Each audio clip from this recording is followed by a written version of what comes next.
What's up, party people? It's Keys Dan with RadioWhat.com, DJLittleRock.com, coming to you live and in living color from the Radio What studios. And this is my podcast, What Makes You Famous? It's an extension of the RadioWhat.com internet radio station that I've been running for quite some time. And if you need DJ services, where do I always send you? DJLittleRock.com. One more time, DJLittleRock.com. Check availability and get a free price quote, and maybe you could have me at your next event. You know I like to party with the people. The people need to be entertained. Are you not entertained? Let me entertain you. Make your next thing a big one. Speaking of entertainment, today on the program, I have Rachel Lincoln. Oh, you know that name. Oh, yeah, Rachel Lincoln. Oh, yeah. She's that one from Australia. Oh, yeah. She went to school. Oh, she's out there. She's in Vegas now. Singer, songwriter. Oh, yes. You've heard of that name, but you're going to get to know Rachel Lincoln a little bit more in the next few minutes. So stick around. This week's shows, let's see. Oh, I have one public show this week on Friday night, my usual Friday night gig at the Rab in Conway, Arkansas, the video dance party, karaoke jam. Yes, I said karaoke. You're the stars of the show. You get to be on stage and sing your little heart out for the people at the Rab. They got a full bar. The kitchen's open. They got good food. The more you eat, the more you can drink. I don't know. I think that's science. Maybe. Don't quote me. They also have 10 diamond style pool tables. So if you want to try and they also have a pool tournament on Friday night. So if you want to try your hand at playing pool and possibly make some money while you're doing it, and while you're waiting to sing on stage next to me, come on out to the Rab, Conway, Arkansas. Friday night, I start at 8 p.m. and I go until 12:30 in the a.m. But I think they open up at 4. So if you want to come in early and have some snacks, have some food, have a couple drinks after work and play some pool, and then you could sing right next to me at 8 p.m. until 12:30 in the a.m. Always a good time at the Rab, Conway, Arkansas. And then Saturday, I think I have a private party. So unless you're invited, you cannot come. But I'm so excited that I get to do private parties and I get to do all kinds of events, weddings. Oh my goodness, weddings are my favorite, and Christmas parties and corporate events. You know, usually they do a lot of appreciation, corporate appreciation around this time of the year. So I'm stoked to be a part of it. All right. Speaking of stoked, I am stoked to be talking to Rachel Lincoln. So if, I got her on Skype. So if you're listening to the audio version of this, I encourage you to check out the video version on my YouTube page, youtube.com/user/keysdan. Skyping the beautiful, the lovely, the multi-talented Rachel Lincoln now. Yeah, is that any good? It will have to do. Rachel Lincoln in the house. Let's get this show on the road. Oh my goodness, Rachel Lincoln. Very excited to be talking to you, all the way from Australia, and then now living in the States somewhere. But at some point you were in school. Oh my goodness. I know I saw it. You were in school somewhere else. Hey, you know what, Rachel Lincoln, give the people an idea of who you are. Okay, so in a nutshell, I would say I'm an Australian at heart, Australian girl, grew up in a small rural Australian town. Oh, my dog has just knocked over its food. I moved to the big city to go to college in Perth, Western Australia. And then the photo you may have seen was me as an exchange student in Sweden. So I did a year of my degree in Sweden, which was great. Came home to graduate, finished my business law degree, worked in a law firm and went, well, this sucks. This is no fun. And decided, music was the go, and reverted back to my childhood passions of music. And, people told me that wasn't a real job and there's no way that you could make money and have that as your career. And I thought, well, I'm going to do it and I'm going to make you eat your words pretty much. So, flash forward a few years. I've been a, wedding singer, casino singer, singing cover bands and duos. And now I realized about a year ago that if I wanted to do this, I've got to do my stuff. I decided that if I was going to be a musician, I didn't want to be a cover musician anymore. and I didn't want to do weddings anymore, and I was going to have to move to the US of A and pursue my original artistry. So that's what I'm doing, and I've been here a year. Well, as a wedding DJ and a musical, I have no talent or hardly any talent. I've picked up guitars, I've picked up pianos, I've picked up harmonicas, and I looked at them and they looked back at me, and we didn't agree, we didn't jive. So my job, my lease in life, ever since I started this DJing thing, is to play music from people like yourself, people that can actually create the music. And I was looking. All right, I'm not very good at researching things, but yes, you are very prolific. And yes, you have given up your TikTok a little bit, but one of the last few videos on your TikTok kind of disclosed what you were studying when you were in Sweden. You were studying commerce. Commerce. What is commerce? Yeah. And why did you give it up? Your mom and dad want you to live and want you to survive. Well, I didn't give it up. I did graduate. Yes. I graduated in 2016 with a business law degree. And I think probably it's just a term that's used in maybe Australia. Commerce is just what they call business. Mm-hmm. Bachelor of Commerce rather than maybe Bachelor of Business here, business studies. My major was business law, so I did finish. I didn't give it up. I did finish it in 2016, so it's a few years ago now. And yeah, I mean, it's probably the most expensive placement I've got, but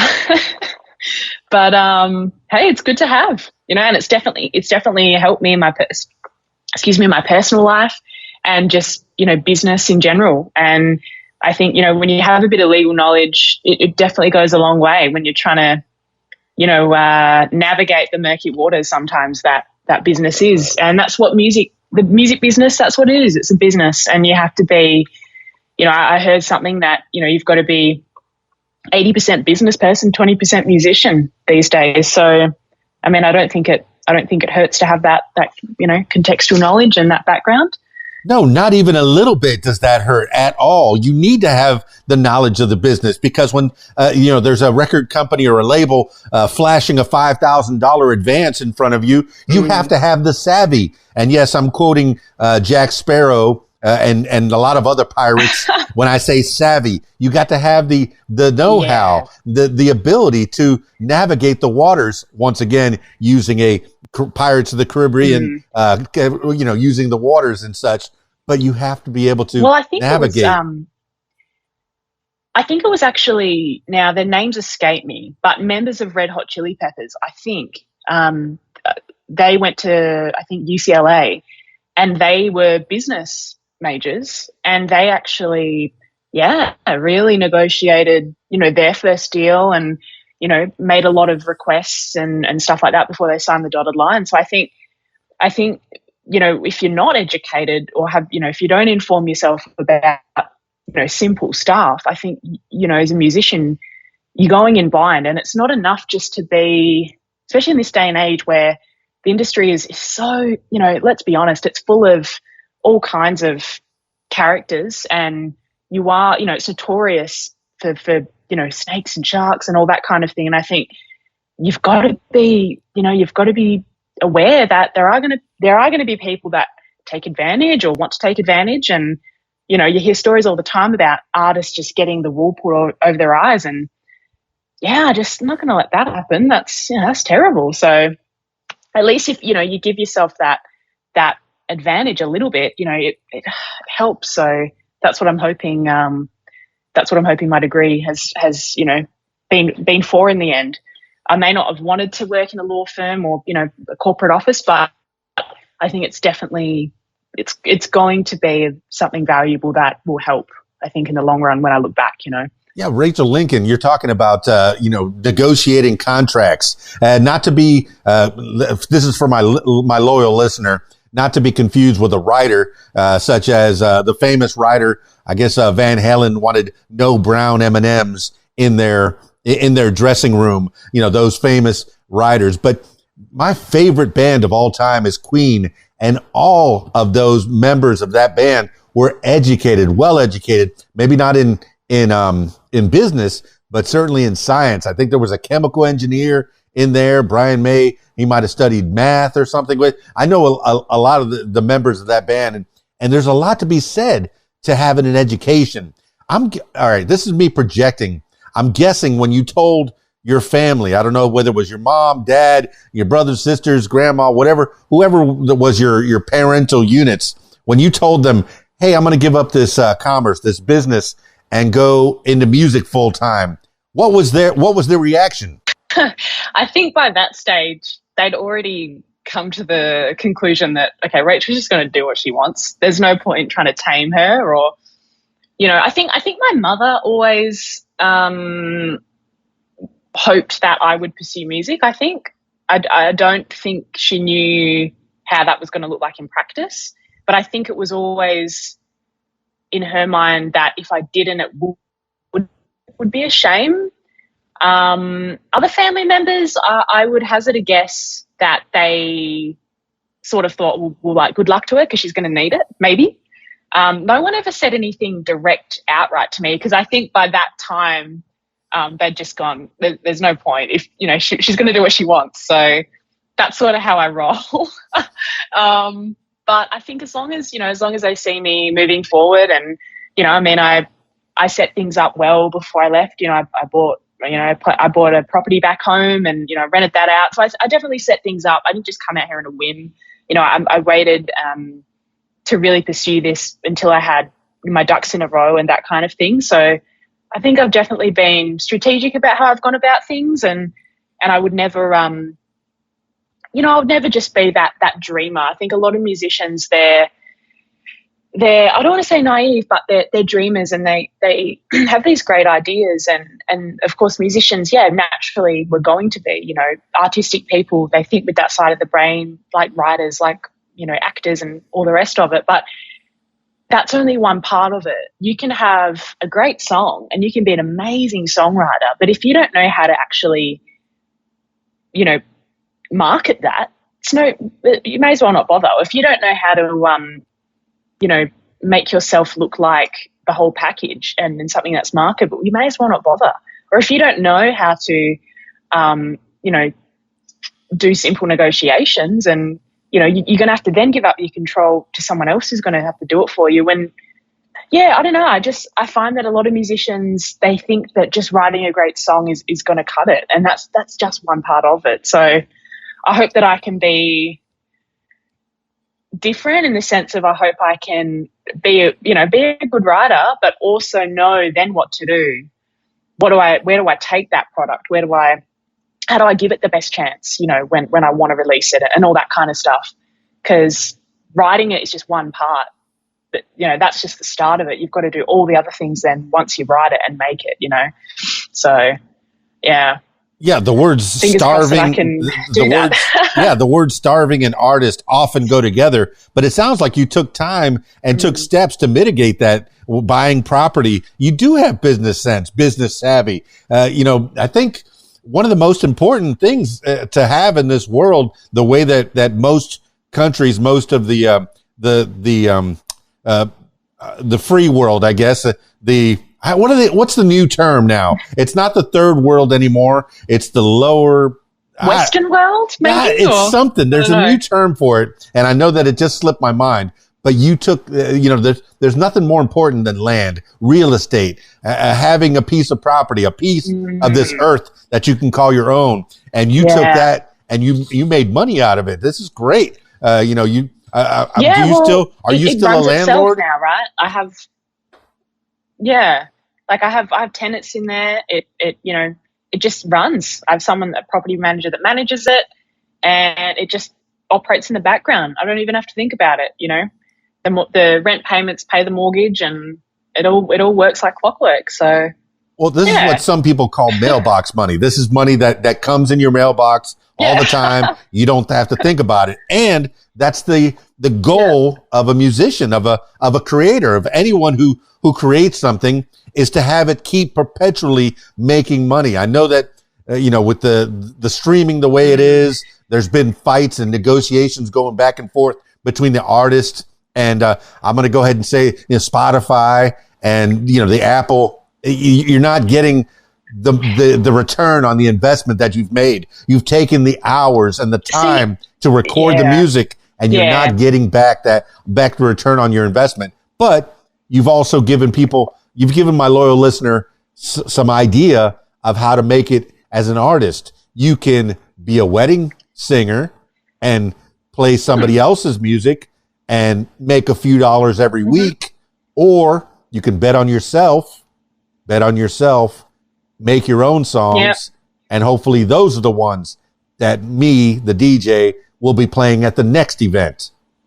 But it's just, you mentioned there about, Spotify streams and all of that kind of stuff, and Wrapped stats have come out, right? And you may have seen artists posting their Spotify artist Wrapped numbers, and it tells you, had this many streams and this many people in this many countries heard your stuff and all that. And what I find interesting is, how do I say this? Got to be careful how I say this, but you post, you see people posting their, I posted my rap numbers, right? I was very proud of them. I thought, how great's that? I've had, I've got over 1 million streams now. I've got, 86 countries that have heard my stuff. That's great. And you put it out there, and fellow artists, they don't congratulate you. They won't even like it. And then they'll actually go and write a status, or, they'll say something along the lines of, oh, well, people that are artists that are posting their rap numbers, they're just getting stolen from, and then you go, okay, interesting. And then you go and look at their artist profile on Spotify, and you go, well, mate, you've got nothing to steal. You've got no view. You've got no streams for a start. So that's why you're not posting your rap numbers. But I just find it interesting that those that are not posting their rap numbers and have this, they jump up and down about, oh, you're getting stolen from and all the rest of it. I don't think that they're looking at it from the wrong perspective. That stuff, if you're just expecting to put your song on Spotify and money be in your bank account the next day, you've got the wrong idea. You've got the wrong approach. It's not about that. It's about the fact that those songs hopefully are meta tagged. They hopefully got the ISRC code there, and those numbers count. Those numbers count to, Billboard numbers and charting numbers and all these really important, collections of data that actually matter. So those numbers, I hate to break it to you, artists, but those numbers do matter. Those rap numbers actually do matter. Just because you're not getting real money in your bank account the next day, that's not how you should be looking at it. Without those numbers, you can't expect to get on the radar, because without those numbers, how are you going to chart? How are your stats going to show up for copies sold? And copies, you hear about, oh, so-and-so sold this many copies in their first week. It might not actually be physical CDs sold. That's not how we do things anymore. It's X amount of streams on, say, Spotify convert and actually equate to what they call copies sold. So these numbers do matter. And, whether I think artists need to realize that whether they like it or not, we have to pander to Spotify, not pander, but you have to work with Spotify, and you have to try and get on the playlist and try and get on the editorial playlist, because that's how it works these days. We don't go down to the record store anymore and buy a CD. You have to have streaming numbers, I think. And I just think that people are they're very against, and I get where they're coming from. You do spend money and you put time into, writing songs and distributing them and stuff, but it's an investment. It's not an overnight return. You can't just expect royalties the next day. It's going to come from when that song eventually in years goes on a commercial, and you get, it gets sync licensing money comes to you. That's how you need to be looking at it. Not, oh, well, Spotify is stealing from me. I mean, for number one, you've got to have something like that. Could be stolen for a start, but that's not where you should be looking for the money to come from. The money should be coming from partnership deals and advertising and sync licensing, not from royalties. So sorry, that's just my rant, because I've been seeing a lot of stuff about it the last few days, and I just have to say that because it's irking me a bit. No, I like your very positive outlook on this. Talking to different artists on this platform, it has really shaped the way I look at Spotify. But I think you've given me a whole nother outlook. You look at it and you've given me a new light for sure, because I've seen my numbers. And yes, I have quite a few listeners, but how does that translate? Does that translate into cash? Does that translate into, how can I pay my bills? But it does translate into more listeners, into more people that are viewing the things I'm doing, and maybe more people that will come to my shows and come listen to me, spin some tunes, spin some Rachel Lincoln tunes, maybe out of the blue, sing some of the, spin some of those good songs. We spoke about like property, right? Like, yes. Property is a long-term investment. You don't buy a property and sell it 6 months later. I mean, you could do. That's probably not a great approach. You want to keep that for years.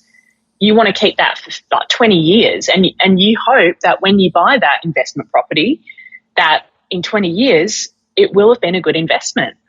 And I think artists need to look at making music and distributing music in the same way. It's an investment. Yes, it's going to cost you money to go to the studio. Yes, you're going to pay money for studio time and mixing and mastering and distribution, all that kind of stuff. And you're not going to reap the rewards next week. You have to think about it as a long-term investment, and you've got to be willing for that. You've got to wait for that delayed gratification and know that it's going to be like an investment property. It's going to take some time before you start realizing, this was it's starting to pay off. So I think having that mindset and looking at that bigger picture, and not just people get so fixated on the royalties and, Spotify, it takes this many streams to get paid out this many royalties. Royalties, that's just one part of the pie of how you can make money off your music. There's so many other things: merch, licensing, publishing, touring, all these kind of things. That's just one part of the pie. So artists, don't fixate on that. Yeah, now you're talking about it's delayed gratification. Yeah, you're talking about long-term investments, and this is how generational wealth. Not just you might make a little piece of the pie while you're on this earth, but you're also looking out for the next generation. I don't know if you want to procreate or if you have. Make more children and more little Lincolns running around on this planet. I have a fur baby. A fur baby. See, the fur baby's going to benefit from your investing as well. But hopefully you live 150, maybe 200 years, because of how science is working. Potentially, with the way that scientists are talking about treating aging as a disease and trying to cure aging using various techniques, we could possibly live to 200 years old. I think what was the last study I saw was bats. But I know I'm getting completely off topic. Bats with their size, they could, if we were the same size as a bat, we would live 250, 300 years with the ability for them to kick communities or kick diseases to the curb. It's crazy. Science is great. It's something like the smaller the animal, the longer generally their lifespan is. Like with dogs, right? Like small lap dogs generally have a longer lifespan than, like a Great Dane. And I think it's that, it's something to do with the smaller the animal, the longer the life expectancy. So I would believe that about the bats. Well, it's the same thing with humans. I think the taller the human, sadly, there are no really old giants, but there might be some little people that, maybe under 4 foot tall that could live to quite a long time. Hey, the whole, the Far East, their people are shorter in stature than most of Europe, but they're centurions that are living all over the world. Yeah. Hey, somewhere in this somewhere in this rambling, there's going to be a song that comes out of Rachel Lincoln. And hey, I remember that time I talked to that guy on that What Makes You Famous podcast, and I think I was inspired to write this song. Bam, here it is. Well, funnily enough, you mentioned the Far East there. I spent close to a year in Thailand as a high school teacher some years ago, and yeah, you see a lot of Thais and Southeast Asians that are living a long time. So I think you might be onto something there. Well, little surprises. Okay, I know Australia is very close to the Far East. The commerce and the exchange of people is quite a thing. But you were a teacher. I like teachers. A school teacher. What were you teaching to the people of Thailand? The good people of Thailand. I was up country, like way off the tourist trail, up near the border with Laos, actually. And I was an English teacher in a high school. Okay, the only English language teacher. The only reference that I have in pop culture is when Harold Ramis was teaching English to some students, and I think this is in Stripes. I think I know. This is in Stripes, and he taught them with a song. There she was, just walking down the street, and the whole class said, "Do why diddy diddy dum diddy." Yeah, that's how he taught them English. Did you use any techniques, any tricks to teach the people of Thailand English in Laos? What's that? I would definitely sing in class, and I'd take my ukulele into class, and some kids had guitars, and sometimes the whole lesson would just be a big jam session. Sometimes, yeah. Well, how old were the kids that you were teaching? I taught 2 different age groups. So I taught about 14 years old, and then final year, so like 17-year-olds. That's fantastic. See, that's something that I've never done. I've never been out of these United States. I don't feel like I think I'm losing in the culture division because I've never stepped foot out of the United States. Although in the United States, there's so many different types of people, different types of culture. Yeah. You know, we are the melting pot. Just like Australia takes a lot of the people from that part of the world. I guess I did know somebody in Perth, Australia, and they did tell me quite a bit about that area of Australia. What was it like growing up in Perth? That's near the ocean, right? There is or I guess you didn't grow up in Perth. You grew up in a smaller town. So I grew up in a town called Albany. That's now I think in kilometres. So go ahead. I don't know how many miles. 500 kilometres from Perth, south of Perth. So it's like a 4 or 5 hour drive. And that town was rural, but by the ocean. And Perth is the capital city of that state, also on the ocean. Yes. So my hometown was kind of like surfing meets like cattle farms, an odd crossover. Like my grandparents had a farm, and auntie and uncle still have a winery there. But 15 minutes and you're at some of the widest sand beaches in the world. So yeah, interesting. Like kind of surfy, but also rural. And then Perth is just like a big laid back. It's kind of like, I'm trying to think of an equivalent here. It's like just probably like Florida vibes, I would say. That's probably the closest thing. I'd say the city looks as big as, if you look at pictures, it looks as big as Little Rock, Arkansas, which is the closest big city to where I'm at right now. I mean, I'm from Miami, Florida, so I know the beach is there. Yeah. But that is a huge city and spread out. Yeah. Perth has got I think the metro area has about 4.5 million. Respectable. But then like the rest of the state has like hardly anything. So it's Perth it's the most isolated state capital city in the world. So because you've got the Indian Ocean on one side, and then you've got like nothing until you get to Sydney, which is like flying LA to New York on the other side. So you've got desert on one side and ocean on the other till you get to like Africa. So it's pretty isolated, but once you get there, it's great. I definitely recommend, if you get the chance to head to Western Australia, definitely give it a crack. Yeah, but you have the two different terrains, and you said that you were somewhere on the spectrum between farming and surfing. Which side of the spectrum did you lean on most? Were you a surfer girl or were you a farm hand? Did you milk a cow? Well, I would say my time would be 50-50. So my parents had a house in town where you could walk to the beach from, but like on weekends I would spend at the family farm. So hybrid, I would say. I used to feed the cows and ride around in the back of we call them utes, but like a truck, pickup truck, like a single cab pickup truck, I guess. And you'd sit in the tray and throw hay off the back for the cows and that kind of thing, and step in cow patties and all that fun stuff. And then, through the week I'd sort of be in town near the beach. So bit of both, I guess. Yeah. Well, this is the kind of life that builds the psyche here in the United States for country music. Okay, what kind of music were you listening to with your mates when you were on the beach? Or did you have a headset on when you were feeding the cows? What kind of music was pumping through your ears? One of those like Discmans, the real chunky, boxy Discmans.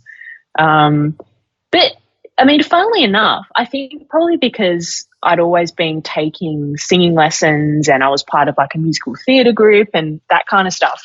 I think like if I was on my own, I would actually be listening to almost like show tunes and jazz and soul and stuff. But like if I was around friends, it would probably just be, like a bit of pop or country pop, I suppose. But I mean, outside of Nashville, Tamworth is the second biggest country music scene in the world, and that's in Australia, Tamworth. So every year they have a big country music festival. They have, country music awards and all that. So we definitely do have, a very big country pop genre in Australia as well. Second biggest after the US, apparently. Yeah.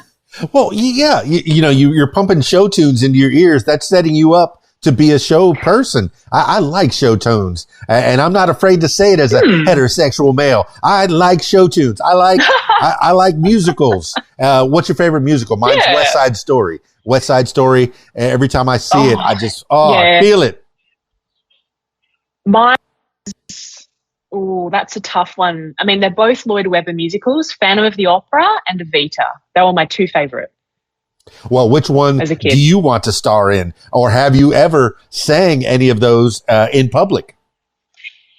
Yes. So when I was younger, when I was in high school, people don't think women's voices mature and break like guys do when you go through puberty, but they do, because my singing voice, my range used to be much more soprano, high end. But when I was in high school, I was always singing like Phantom of the Opera. I don't know if you know the songs from Phantom, but like Wishing You Were Somehow Here Again and Think of Me. And I would sing them at like a Stedford's and singing competitions in my town. And I'd sing those at my voice lessons and that kind of thing.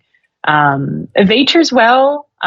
Even like last year when I was singing in a casino back home, that was my job. I was a casino singer. I would sing Don't Cry for Me, Argentina. Like that was a solid song in my repertoire. I always sung that, and people would request that one as well quite often, believe it or not. Les Miserables as well on my own. I love singing that. I still love show tunes. I'm definitely still like a musical nerd. Moulin Rouge as well. Love that one, which was actually made in Australia by Baz Luhrmann. It was all made in Queensland in like a big studio on the Gold Coast. So I love Moulin Rouge as well. Yeah, that would be my top three. Well, there's been a whole nother generation since the last time that we saw. Oh, Evita is ripe for a remake right now. I could see you as the new Madonna. Ah, yes, I see you. Yeah, the new Madonna. Mm-hmm. Yeah, actually. I'd probably have to work on my Argentinian accent, though. Oh, I'm sure. Oh, yes. But you could, being educated, going to school, learning in school, going all the way, that teaches you how to learn other things. And at any age, you're going to have that much of an easier time getting things down. Oh my! Okay, I like your music. I like listening to the songs that you've sung.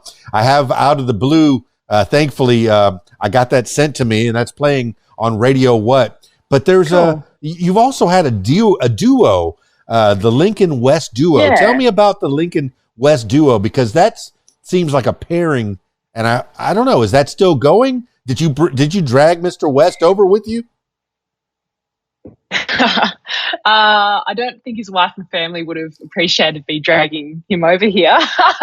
So the Lincoln West duo was comprised of myself and Jay Weston. So his surname's actually Weston, but our manager who put us, we were in a band, I think a 6-piece band originally. That's how him and I came together. We were in a 6-piece band, and we thought, let's branch out and do a duo and sort of do slower stuff, because the band was very upbeat, up-tempo stuff. And we thought, wedding singing and those other kind of events would be great to get into as well. And it just provided another outlet for gigs and stuff. He was managing the duo as well. And he actually named us. He just put our surnames together, but Jay's surname's actually Weston. Mm-hmm. But I guess he thought it would sound funny, Lincoln Weston. So it was just Lincoln West. Sorry, Jay, you got your end of your surname cut off. Oh, okay. But yeah, we started playing, sort of just, I would say easy listening, acoustic, sort of lounge vibes, casinos, weddings, that kind of thing. Yeah, I'm appreciative of the lounge. Jay's still in Australia. Yeah, I'm appreciative of the lounge singer. That is that's a thing in itself. You can make money every day. You could sing at a lounge every night of the week. Unlike me, where Fridays and Saturdays are my bread and butter days. And then you, as you become bigger and bigger, people are going to come to you no matter what day of the week it is. As Rachel Lincoln's here on Monday evening, we better hope so. Well, we better take some time off and get out there and go see a show. No, and I want that for you. You've worked so hard to get to where you are. You've made the investments in land to make sure that you're sustained and you're able. People have a day job. A lot of times when they're doing this show business, they'll have a day job to give them a steady income. You've taken care of that. You have property that's making steady income, and you might have other investments here and there. You're business savvy. You've already made that abundantly clear. Whenever you talk about things that other artists on this podcast and in other podcasts that I've listened to, they'll talk about Spotify and, I had all these high numbers, but it didn't translate. It translated to a $5 bill. I had 12 million views and I only got $150. But you're looking at it a whole different way, to where it's exposing you. It's letting people know about Rachel Lincoln. And sorry, I know I'm going back to the spot. I'm doubling back now, but Please another do. thing about that is, I don't know if artists really analyze their Spotify for Artists information. You can go onto that and you can look at the breakdown and you can see, okay, well, I've got a whole pile of listeners in Dallas, for example, or, oh, wow, I didn't expect that. I've actually got quite a large following in, I don't know, wherever it may be, Tulsa, wherever it may be, And you can go, okay, well, I obviously have a lot of listeners there. And then you can say, well, rather than doing a show where I've got no listeners, I'm going to go to that area and do it, for example, because there's going to be a high chance that it's going to be worth doing, because I already know I have listeners. I've got the numbers. It's black and white data in my hand, So I don't know if artists, you've got to use that information and those analytics that you get and think, okay, well, how can I use this information? It doesn't end with the royalty check. That if you're looking at it like that, you've got to step back and look at the big picture. But anyway, I'm going to go off on a tangent. No, please do. This is the business myself. part of the show. This is the business part that will eat you alive if you don't know what you're doing or you don't know what you're looking at. And you have that You have that savvy in spades. And I keep using savvy. I need to find another word. I will find another word. But, you're talking about, seeing this is people 50 years ago, artists 50 years ago would love to have that data to know that they were big in Japan. And here they are trying to play their music in Tulsa, Oklahoma. And Tulsa, Oklahoma is not showing them any love. But if they went to Brazil, they would fill 100,000 seat arenas. Queen, my beloved Queen, used to go all over the world and fill these gigantic arenas. Mind you, they had the talent to back everything up, and they played all different kinds of songs. Oh my goodness, their records sometimes would be one pop, one country, one rock, one old timey song.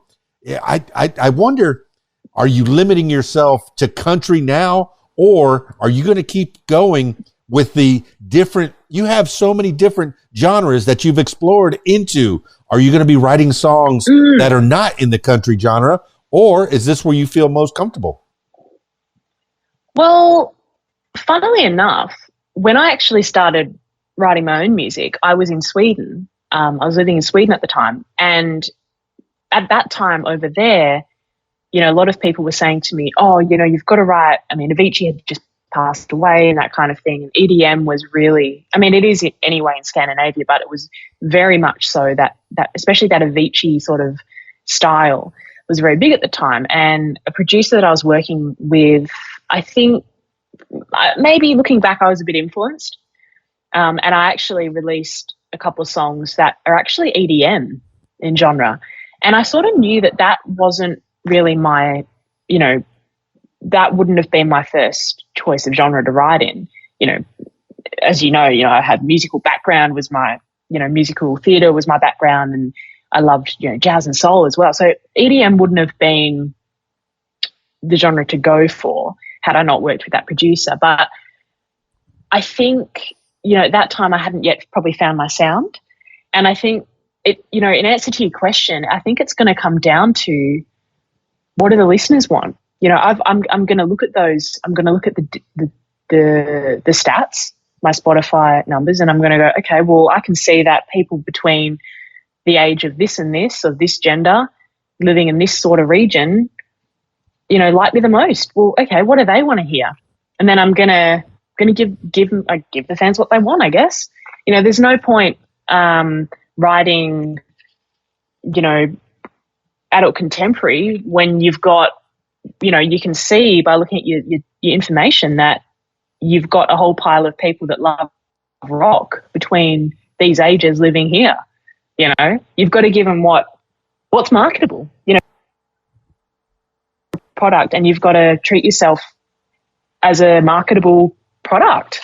Well, Rachel, once again, you're looking at even songwriting through the lens of your business acumen. My goodness, that's one way to see it, but you have to write songs that come from your soul, that make you feel good as well, that come from the heart. Do you feel like you can blend? Look, I do love country. And the reason I love country music, like I listen to country in my free time, I'm listening to country pop. And I think, sorry, my dog's barking. Yay! And I think, special guest. I think the reason I love country, well, one of the reasons is because it is a genre in which you can do a lot of storytelling. Country music, it's a genre that you listen to, any country song, it seems to tell more of a story than other genres, like just plain pop, or not saying that pop doesn't, but, it's definitely a genre in which you can really tell a story. And even the structure of the songs, it starts out, it sets the scene, it tells you what happens. And then by the time you get to the bridge, you're sort of wondering, oh, what's going to happen? How does this end? It's almost like a mini movie or something that's 3 minutes long, and you sort of, I think a lot of country pop tells a story, and I think it's a great genre in which to do that because the listeners are already sort of expecting a bit of a story in the song. And I love songwriting, and I draw on a lot of personal experiences in my songwriting, and sometimes, you know, some of my songs aren't even about me. It's just a concept or an idea or, you know, a hypothetical situation that I've imagined that I write about. But yeah, I think I'll probably stick to country pop because you can tell a story in it within the parameters of it, and I like telling stories and I like songwriting, and you know, I'm going to keep honing my craft and hopefully my songwriting gets better and better, and hopefully I do that within the country realm. But having said that, you know, if all of a sudden my old EDM stuff, you know, gets a lot of attention, and you know that's clearly outweighing the country stuff, well, maybe I might do something crossover, or you know, or sort of think about incorporating EDM elements again, or you know, you can always find that happy medium, I think, and that in itself is probably, that's a skill, isn't it? You know, so yeah, we'll see. I mean, I'm excited to see where things go and what happens, and you know how it all pans out. I'm on the journey now, and I knew when I lose, and nothing was guaranteed, and you know that's still my attitude. No expectation, just as long as I know that I tried. That'll be the key thing. So yeah, I'm happy regardless. Oh, I'm with you, Rachel Lincoln. I know that there's the storytelling of country music is a wonderful thing. I play country music a lot for the one of the clubs that I go to is, you know, the people are over 30, over 40 years old, sometimes into their 60s, 70s, and 80s. And they do appreciate the storytelling of a country song. And I like playing it. But I've also been in the clubs where it's the 20-somethings and the 30-somethings and the EDM, you know, is the danceability of an EDM song. And I play music videos. I'm a video jockey, so I do appreciate that you've taken the time to make some music videos. I know one of your songs is a still picture. The Out of the Blue has a lyric video to it. And I'll be playing that this weekend for the people at the RAB. And they're going to go, who is that? And I'm going to go, oh, that's Rachel Lincoln. And see, maybe another couple of years will come out. That's my job. You know, I'm not only playing on the radio, but also played out in the clubs at different events. That was my job in Miami. And I was able to play music videos in the clubs in Miami. And one of the things, okay, all right, I'm gonna talk about what the boys want to talk about. You've cultivated a look of yourself. You're a beautiful person inside and out. And you've taken the time to make yourself look a certain way.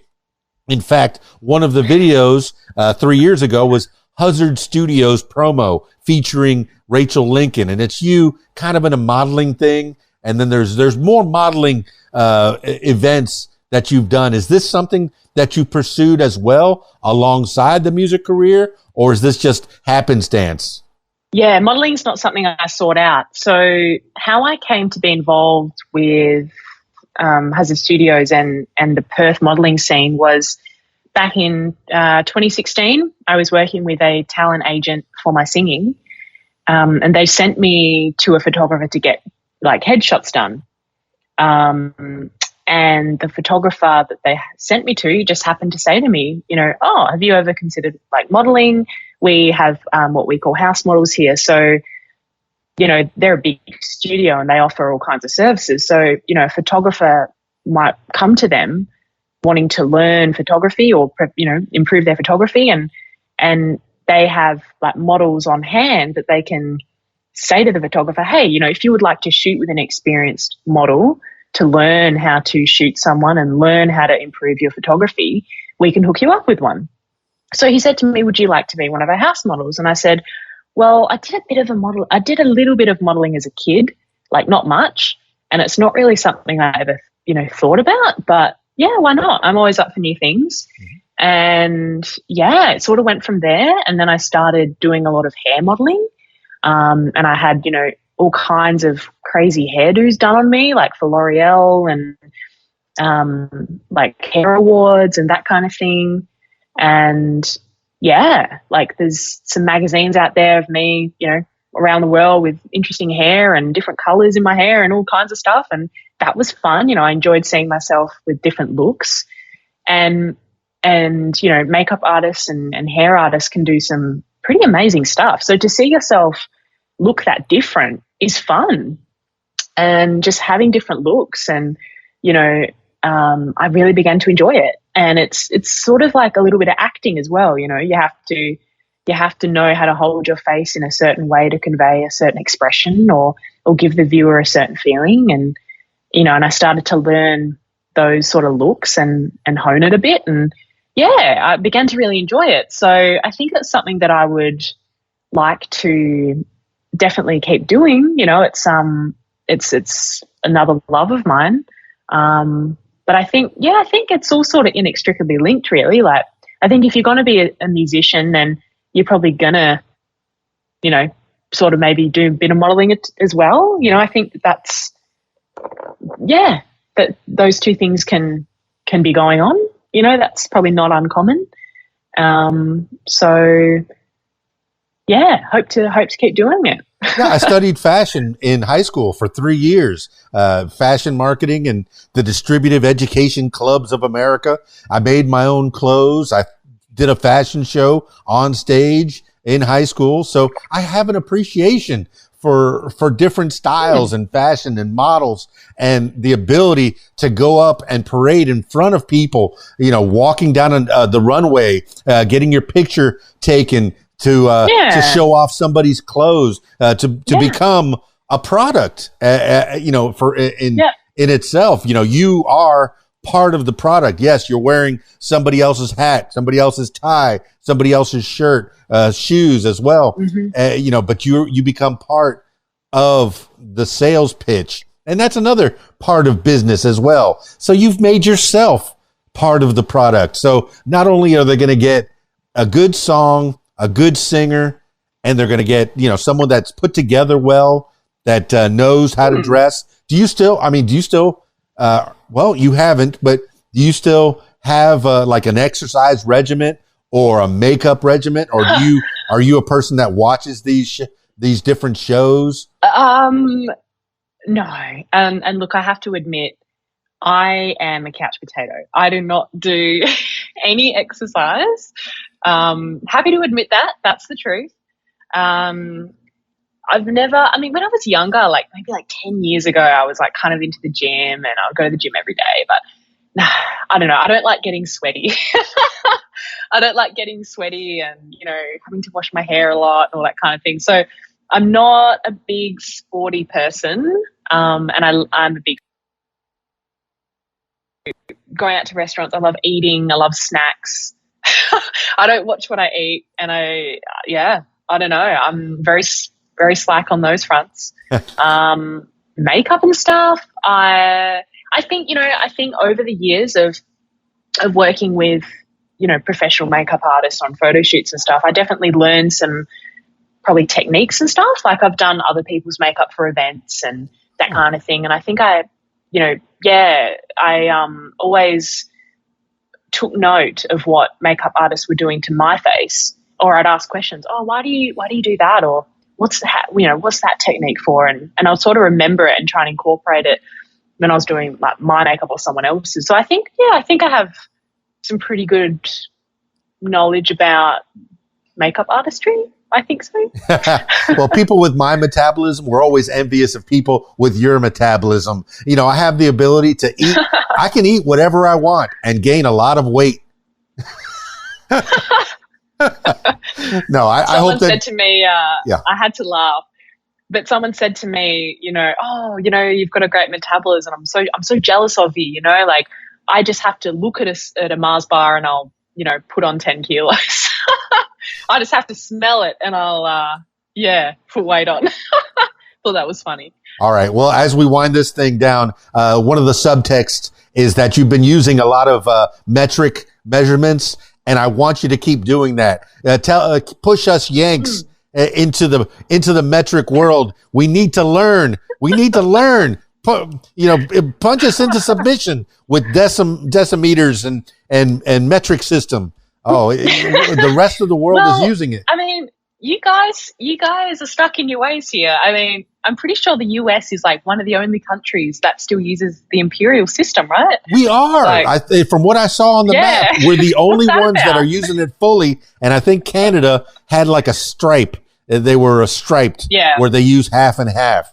It's oh my goodness. Only scientists use the metric system in this country. Where do we find you now? I never did figure out where are you located now?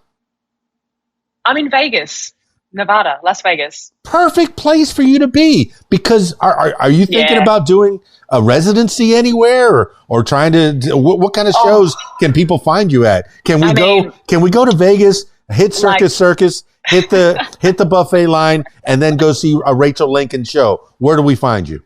I was going to say, if you want to find me, you're probably better off finding me at the Wynn Buffet. It's the best buffet in Vegas. I like Circus. I won't be singing. I'll be eating. The Wynn Buffet, that's another casino? You got to, if you come to Vegas, there's all these buffets. No, forget it. The Wynn Buffet is number one. I haven't spent a lot of time in Vegas since I was a teenager. And I remember Circus because I was a teenager. That was the only thing I was allowed to do. I think I did put a quarter into one of the one-armed bandits. But Vegas, my goodness, what a great place to be. You don't even have to be a gambler to enjoy Vegas. There's so many shows. Shows come to you. I mean, it's the entertainment capital of the world. There's no denying that. You have class acts every night of the week. Some of the residencies here, you're in, like the Dolby Live. I saw Maroon 5 at the Dolby Live Theatre, and it was a real intimate venue. It was cheap tickets because it's a residency, right? So it's cheap. And I just thought to myself, where on earth, where else would you see such a great act as that in such an intimate, small venue for that price? You just wouldn't. So Vegas has got, it's great entertainment. There's always something going on. We've just had the F1 here. The seats are still up. It's always something happening here. If you want to do a poker tournament, or if you want to, skydive off a building, or if you want to go to Hoover Dam or Red Rock and take a nature hike, there's everything. So yeah, it's a great spot. Oh, I was going to ask you how you landed in Vegas, but I think you just explained it all. In fact, the Tourist Bureau of Vegas is calling, and they want you to be the spokesperson. I think you've done it. You know what I think would be great? I don't know if you've heard it, Dan, but I have a song called Married in Vegas. And I would actually like to partner up with the Clark County and see if we could do some kind of campaign, because Vegas is the wedding capital of the world, right? And I'm wondering, maybe my song could be used on an advertisement or something like that, and they can give me lots of money, and it's all going to be great. You better believe it. Put it out into the universe. Married in Vegas. It's the second video right now on your YouTube page. And there's a lyric video. I'll be playing that this weekend as well at the Rab in Conway, Arkansas, making sure that people know. And it made me sad. I think Elvis Presley, very near and dear to my heart, but I don't think you're allowed to be married by an Elvis impersonator unless it's licensed by the Elvis Presley Corporation anymore. Boo! Yes, I did hear that. So they do still have the Elvis preachers. You can get married by the guy wearing the whole bit, but I think they have definitely cracked down on the Elvis wedding ministers. But you can still do it. Well, all right. I've seen them. So. Well, maybe somewhere down the line, Rachel Lincoln will be married in Vegas by an Elvis impersonator. Is that in the future? Uh-oh. Who knows? Who knows we never know what's around the corner, do we? So it's just about the journey and, taking it all in your stride, and the good days and the bad days, and the wild and wonderful things that happen, and the people that you meet, and how they test you and how they make you grow. And all right, that's all you can do. Let's land this plane. Give some shout outs to people that have helped you along the way, people that are maybe a management that's helping you to get some of those Vegas shows and maybe beyond. Are you going to be touring all over the planet? Maybe you'll be big in Japan or big in Kalamazoo. Hey, Rachel Lincoln. Who knows? Yeah, look, probably the first sort of the first thank that I want to give. Does that make sense? Yeah. Would be probably to musicians back in Perth, back in Western Australia, who helped me go from, help me go from amateur musician playing for friends to actually a professional musician. I think without that, I wouldn't have had the confidence to pursue my own, journey as an independent original artist. So I think, management back in Perth, who definitely got me those first gigs and told me that music was a real job when I had all these people saying it wasn't, and teaching me, how to actually make money off my passion and how to make a living off music. I think, without that first realization that I was given back there, I wouldn't have put it all on the line and come to the US, and there seems to be this sort of this, I don't know the word for it. There's this idea with artists that are trying to, make it big, that it's all or nothing, all the eggs in the basket or don't bother at all. And my attitude to that is, you've got to be willing. You can't just do it. Don't just, move to the other side of the world with no plan. Have a plan, but also be aware that you are, like with anything in life, right? You've got to pay your dues, and there are going to be sacrifices, but that doesn't mean you've got to be a starving artist, under a bridge that is homeless. Don't do that. Have a plan and set things up right, and be wise about it, but don't be risk adverse. So many people are risk adverse, and you've got to take risks, but you've got to take calculated risks. Yes. So that's the last thing I want to say about it. Like to other artists out there who are thinking, oh, I don't know, it's scary. I don't know if I want to, quit my day job to pursue something that's not guaranteed. You don't have to do that. That's a false dichotomy. There's definitely ways you can go about it smartly, and there's ways you can go about it that aren't going to be as wise. So just be strategic, try and be business minded, take risks, but don't put yourself in a bad position for those risks. I guess that would be the last thing I want to say. Yeah. Wow, Rachel Lincoln, you do have a good head on your shoulders. I always finish these things off with last words for the people. You may have given the last words for the people already, but I don't want this to be the last time that we talk. I want you to give some last words for the people. As time progresses, I want you to come back anytime if you have shows to promote. Yeah, absolutely. For sure. We don't have to talk the whole hour. Had a great time chatting. It's been really this is a great getting to know you portion of the process. But next time you can just come back and promote whatever show you want, and I'll throw it out there. Maybe my listener will come out and bring some friends. But I always finish these things off with go ahead. Oh, sorry. I was going to say I've got an album coming out in the new year, so stay tuned for that, and I'll keep you updated with that. Oh, for sure. And I know that RachelLincoln.country.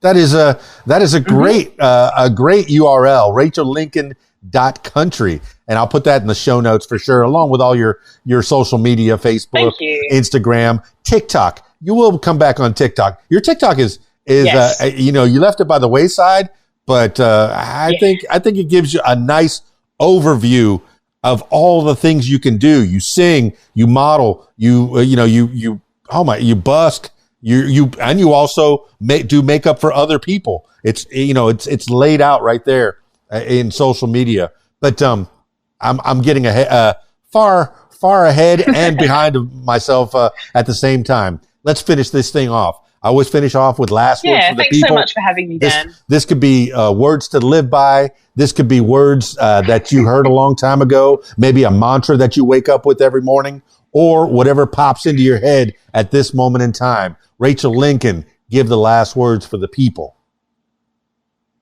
You got to pay your dues. Nothing comes for free. You've got to pay your dues, and delayed gratification. Good things come to those who take action. not just sit and wait. So you got to, make sacrifices, but make the right ones. Yeah. Well, there you have it, party people. Rachel Lincoln. Her latest song is Out of the Blue. And, if you're perusing the various streaming sites, make sure you check out Married in Vegas. That's a good one, too. So Out of the Blue and Married in Vegas, they both have lyric videos. So if you want to entertain some folks, and You've Got to Love You is another lyric video out there. I like that she took the time to make lyric videos. It's hard to make music videos, but I guess in Vegas, you got to find someone, that'll hold the camera, that'll mix the sound. It's hard to make a full-fledged music video, but I do appreciate the lyric videos. That is fantastic. This way I could put them up on the video screen if I'm not putting karaoke lyrics up there. And then people can get an idea of who Rachel Lincoln is when I'm playing out at the club or at the events. So stoked. Thank you so much, Rachel Lincoln, for taking some time out and chatting with me, little old me, and telling me, telling my loyal listener your story about how you came out of Australia, a small town girl in Australia, and made your way around this great world of ours. Thailand. What? A teacher in Thailand? That was like a surprise for me. That was one that I didn't read in your bio. Maybe I didn't read your bio closely enough, but certainly that's fantastic. Teaching people, learning from people. That's what this podcast is about. I'm learning from people. I'm learning from people like Rachel Lincoln. I just learned a little bit about how you became who you are, Rachel. Fantastic. So good. Look forward to more. I'll be following you around on your social medias, and hopefully one day I'll catch a show in Vegas. I like that town. I do like that town. Like I said, I didn't spend a lot of time there when I was 16, 17, something like that. And then recently I drove through it, but I didn't get to spend a lot of time in Vegas, going up to 15 from California all the way to the 40 and then back out to Arkansas. I gave you my route that I took just a few years ago. That's it for this edition of What Makes You Famous. Now, if you, my loyal listener, turning my attention to you, if you'd like to tell your story, I encourage you to give me a call, 501-470-6386, or email keysdan@aol.com. That's it for me. It's keysdan, radiowhat.com, djlittlerock.com. Peace. I'm out of here.